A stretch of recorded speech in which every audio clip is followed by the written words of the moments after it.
श्री शिवाय नमस्तुभ्यं को लेकर अपने घर जाने लगे। जैसे ही घर में पहुंचने लगे इतनी देर में तो घर में आवाज आ रही थी, ओम ब्रह्मवे स्वाहा, ओम विष्णवे स्वाहा, ओम इंद्राय स्वाहा, ओम प्रजापते स्वाहा। जैसे ही यज्ञ की आहुतियों की जब आवाज आई तो इतने में तुरंत दरिद्रता देवी तो भागी और भागकर पीपल के पेड़ के नीचे जाकर बैठ गई। दूसरा मुनि ने कहा, दरिद्रता चलो, ज्येष्ठा ये अपना घर है, तुम्हारा ससुराल, चलो। ज्येष्ठा देवी कहती है, महाराज मैं नहीं जा सकती, पहले या तो यज्ञ बंद करवाओ, पूजन बंद करवाओ, पाठ बंद करवाओ, अनुष्ठान बंद करवाओ, तब मैं तुम्हारे घर में आऊंगी। क्योंकि दरिद्रता उसी के घर में प्रवेश करती है जिसके घर में कभी पूजन पाठ नहीं होता। तो मैं इस घर में जाऊं कैसे? इसके घर में तो पूजन पाठ हो रहा है, मैं नहीं जाऊंगा। भगवान नारायण ने लक्ष्मी जी से विवाह कर लिया। दुसहा मुनि की पत्नी दरिद्रता पीपल के पेड़ के नीचे रहने लगी। इसलिए हमारे यहाँ हिंदू धर्म में पीपल का पेड़ घर में नहीं लगाया जाता, क्योंकि उसके नीचे कौन रहती है? जम के बोलो, दरिद्रता।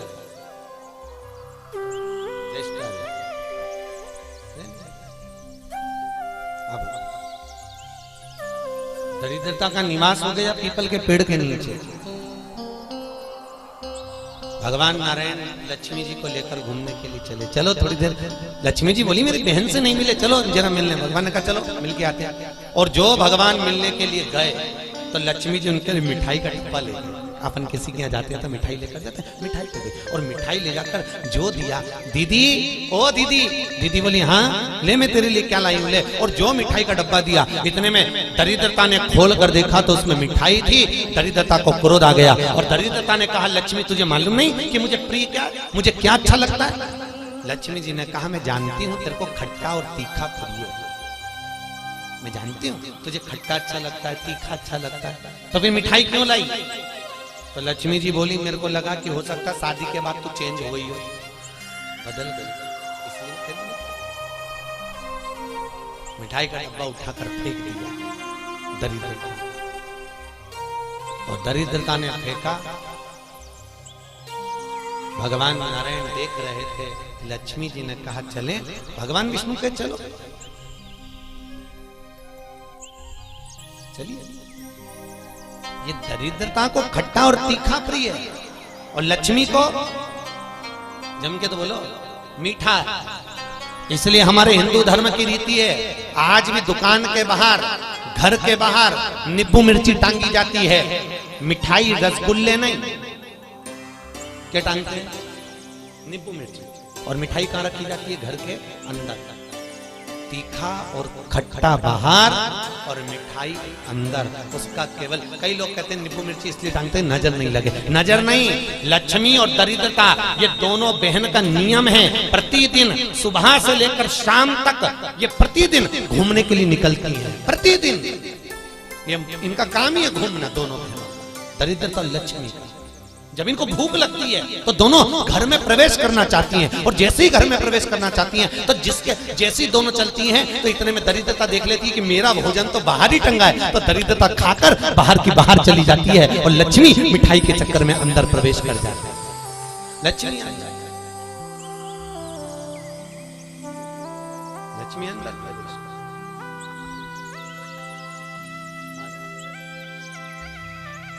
इसलिए आज भी नींबू और मिर्ची हमारे यहाँ शास्त्र रीति है महाराज। 4 चीजें बेटी की विदाई में नहीं देते।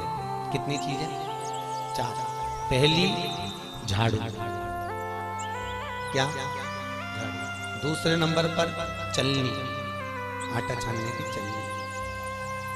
दूसरे नंबर पर चलनी, तीसरे नंबर पर सुई और चौथे नंबर पर अचार की बरनी। बेटी की विदाई में नहीं दी जाती। अगर ये 4 चीजें बेटी की विदाई में, माँ बाप ऐसे होते हैं कि कुछ सोचते ही नहीं, मेरी बेटी जा रही है, रख दे अचार रख दे, तो माँ भी इतने प्रेम से अचार की बरनी भर भर के रख देती है। उनको समझाओ, जिसके घर में ये 4 चीजें मायके की चली जाती है, सुई, झाड़ू, चलनी और अचार, उसका घर फूटने में देरी नहीं लगती। याद रखिए, सबके घर में फूट डले, पति पत्नी में फूट डलेगी, सास बहू में फूट डलेगी, भाई भाई में फूट डलेगी। तो लोग कहते हैं अच्छा खासा परिवार था, जब से बहू आई तब से घर में ऐसा उपद्रव मच रहा। उपद्रव क्यों मच रहा है? उसका कारण है क्योंकि तुम उसके घर का अचार खा गए। वो बनवा के लिए तुमने खा लिया। और अभी भी कह रहे हो हमारी बहू की माँ बहुत अच्छा अचार बनाती है, तो मंगवा लो जा।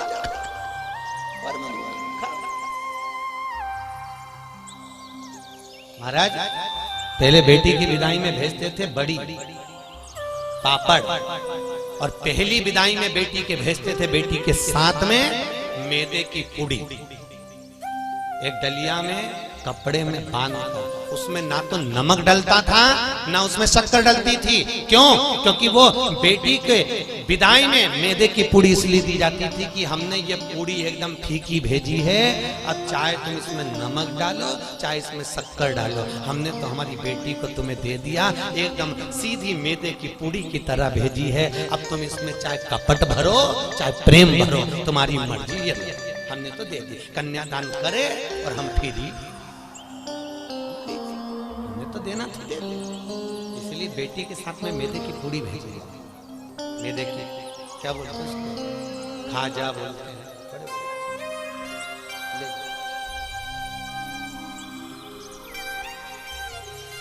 खट्टा तीखा नहीं देते। अब तो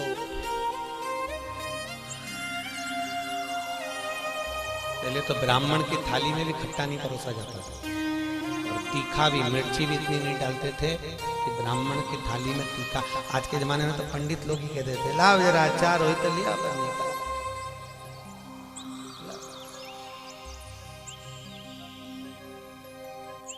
पितरों के जो देवता हैं, किनके देवता? पितरों के। पितरों के देवताओं का नाम है आर्यमा। क्या नाम है? आर्यमा। काय पर बैठते हैं? कौवे पर। काय पर बैठते हैं? कौवे पर। और पितरों के देवता जब आर्यमा श्राद्ध पक्ष में जब घूमने के लिए निकलते हैं तो उनके भोजन में केवल एक मीठा ही दिया जाता है। आज के जमाने में सब्जी बनने लगी साफ श्राद्धों में, नहीं तो केवल खीर और पूरी बनती थी, गुलाब जामुन रसगुल्ला बनता था, ये बनाकर खूब खिलाते थे, मंगोड़ा बनता था। पर अब सब्जियां बनने लगी, अब तो लोग श्राद्ध में भी अचार परोस देते हैं। पर कितनी वर्ज्यता है महाराज, कितनी वर्ज्यता। श्राद्ध पक्ष में अगर राई से तुमने सब्जी को छोक दिया, काय से छोका है? राई से। सब्जी को अगर छोक दिया और वो सब्जी और पूड़ी तुमने छत पर ले जाकर पटक दी, तुम कितना भी कौवा को बुलाना, कौवे का बाप नहीं उसको भोग लगा ही नहीं सकते। कितनी भी तुम सब्जी अगर राई से छुकी है, और अगर राई बिना सब्जी है तो तुम पटक कर जाओगे, कौवा आएगा और लेकर चले जाएगा। बुलाने की भी जरूरत नहीं है कि तू आ और खा, तुमने पटका रुखा कर जाएगा। अरे तुमने डाला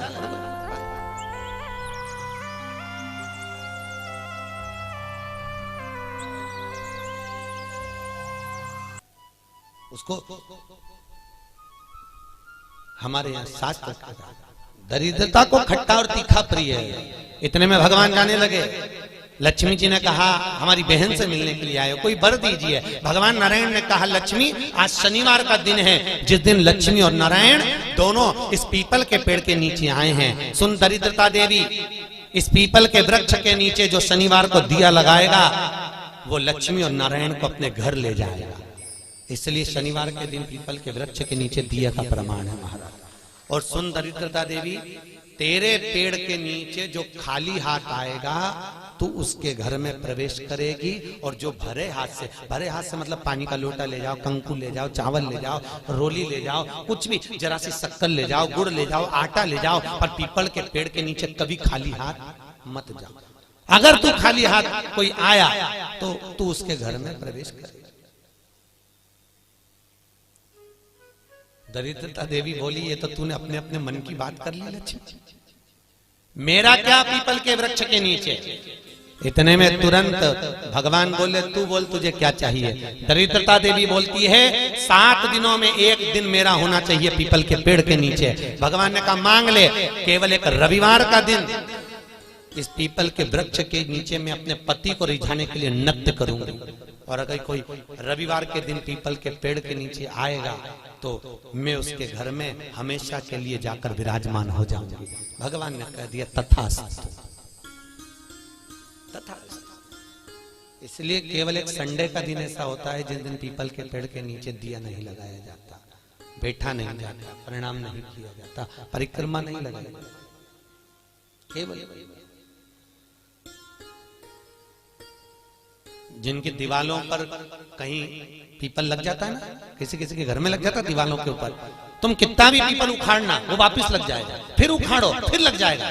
पर पीपल उखाड़ने का भी एक प्रमाण है, अगर पीपल को उखाड़ना है तो केवल एक रविवार के दिन दीवाल के सामने जहां से पीपल उखाड़ना है वहां पर नींबू और 7 मिर्ची रख दीजिए, और उसके बाद पीपल को उखाड़ दीजिए और नींबू को वहां पर काट कर छोड़ दीजिए। उसके बाद कभी दीवाल में पीपल लग ही नहीं सकता उस स्थान में, अगर एक बार आपने उखाड़ा और उसके बाद नींबू मिर्ची मार दिया, क्योंकि वो खाकर अपना भाग ग्रहण कर कर दरिद्रता चली जाती है, उसके बाद पीपल वहां नहीं लग सकता। लगे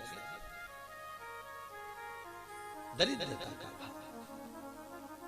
शास्त्र कह रहा है भगवान जितने स्वरूप में विराज रहे हैं, भगवान ब्रह्मा जी कर रहे हैं ये नारायण का मस्तक का है, इनका चरण का है। भगवान विष्णु बोले ये मेरे भगवान, ये मेरे पिता है, और पिता के मन के बात को जानना, पिता के भाव को जानना, पिता और माता को पहचानना, ये बहुत कठिन बात है साहब। दुनिया का कोई व्यक्ति अपने माँ बाप को नहीं जान सकता। जब तक जिंदा है तब तक लगता है ये मेरे हैं, उसके हैं, ऐसा करा वैसा करा, माँ ने ऐसा करा, बाप ने ऐसा करा, परिवार ने ऐसा करा, कुटुंब। अरे भाई चले गए, उसके बाद में फिर रोते हैं, भोग लगाते हैं। का मतलब जीते जी दंगम दंगा, मरे पीछे पहुंचा दी गंगा। का मतलब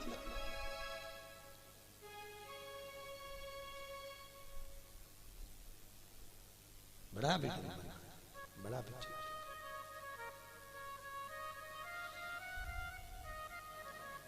कर सेवा तू लगन लगा कर, मन में सच्चा भाव जगा कर, ये की आंखें खोलो रे, जय श्री कृष्णा बोलो रे।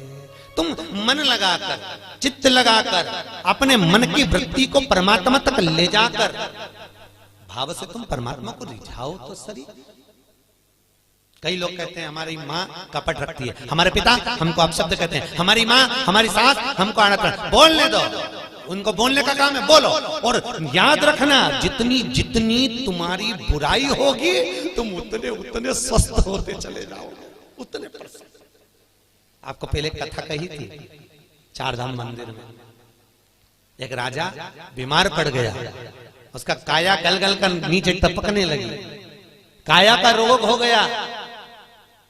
राजा ने सारे डॉक्टरों को दिखाया, इलाज नहीं मिला। तब गुरुजी के पास गया, गुरुदेव मेरे को बीमारी हो गई। गुरुजी बोले डॉक्टर को दिखाया, हाँ गुरुजी पर मैं ठीक नहीं हुआ। गुरुजी ने कहा तेरा बड़ा भाई था कहाँ है? तो कि वो तो मर गया। भाभी है? हाँ। कहाँ है? राजभवन में। एक काम करा कर, चुपचाप से किसी को मालूम मत पड़ने देना, भाभी के कमरे के बाहर जब भाभी सो जाए तो चटाई डाल के रजाई ओढ़ के सो जा, ठीक हो जाऊंगा। हाँ। अब गुरु तो ऐसे आड़े टेढ़े उपाय बताता है, गुरुओं का तो काम ही। गुरु तो गुरु, बस उनने तो बोलना था बोल दिया।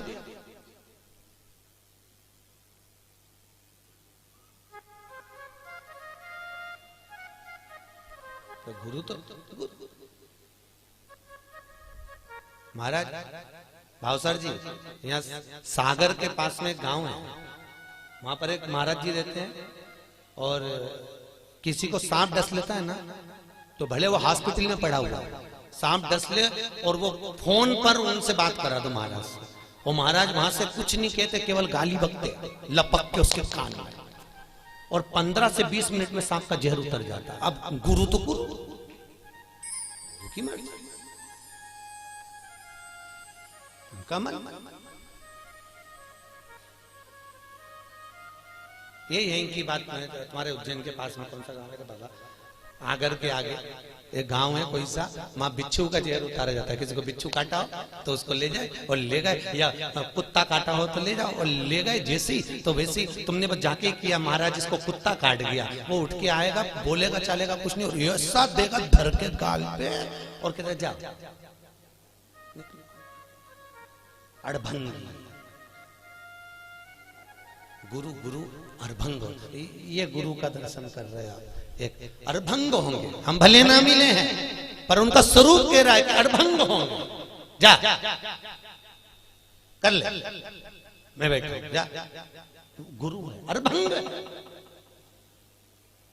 सोचता नहीं, गुरु केवल बता देता है जा ऐसा कर ले। वो गुरु गुरु होता है, उसके जीवन में उसने जो भजन करा होता है उसका प्रताप की पुण्यता देता है वो कि तू गुरु जी ने कहा भाभी है, हाँ उसके कमरे के बाहर जाकर चादर डाल के सो जा। गुरु जी उससे ठीक हो जाऊंगा, बिल्कुल हो जाएगा, जा तू सोया। एक नौकरानी ने देख लिया, राजा तो भाभी के कमरे में जाके सोता। बताओ भाई भाई मर गया तो इतना खोला राजा। उसने दूसरी नौकरानी से कहा, दूसरी तीसरी से कहा, तीसरी चौथी से कहा, पूरे नगर में बात हो गई कि राजा इतना कपटी इतना खोला कि भाभी के कमरे में जाके सोता, भाई मर गया। पूरे नगर में बात हो गई, लोग थू करने लगे और राजा का शरीर एकदम बढ़िया चकाचक हो गया, एकदम बढ़िया। राजा नारियल लेके गुरु जी के पास गया, गुरुदेव मैं ठीक हो गया। पर गुरु जी मैं ठीक हुआ कैसे ये तो बता दो। गुरु जी ने कहा अरे राजा तेरे पाप इतने बढ़ गए थे कि तेरे शरीर से टपक टपक के गिर रहे थे।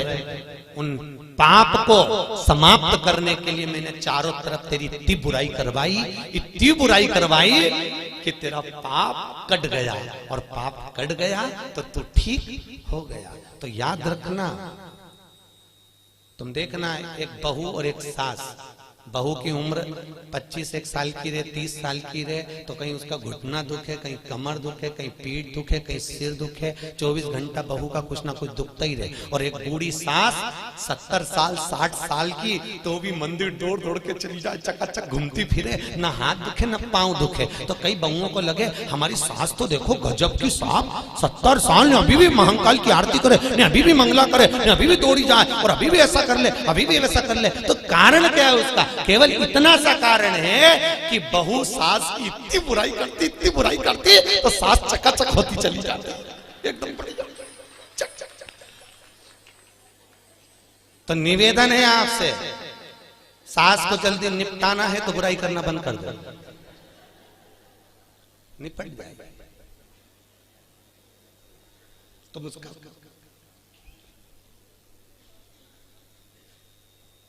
तुम बुराई करना बंद करो, जल्दी निपटेगी। और तुम जितनी बुराई करती रहोगी वो उतनी सद उतनी तैयार उतनी।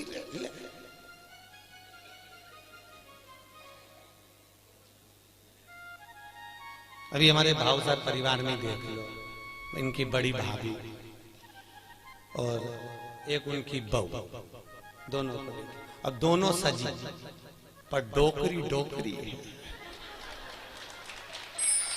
Old is gold.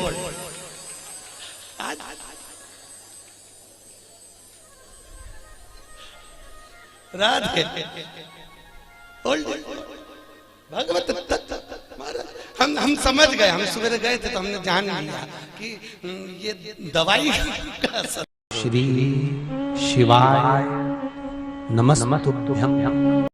अगर आपको हमारा ये वीडियो पसंद आया तो प्लीज़ एक लाइक बटन दबा दीजिए, हमारे चैनल को सब्सक्राइब कर दीजिए और अपनी दोस्तों के साथ शेयर कर दीजिए।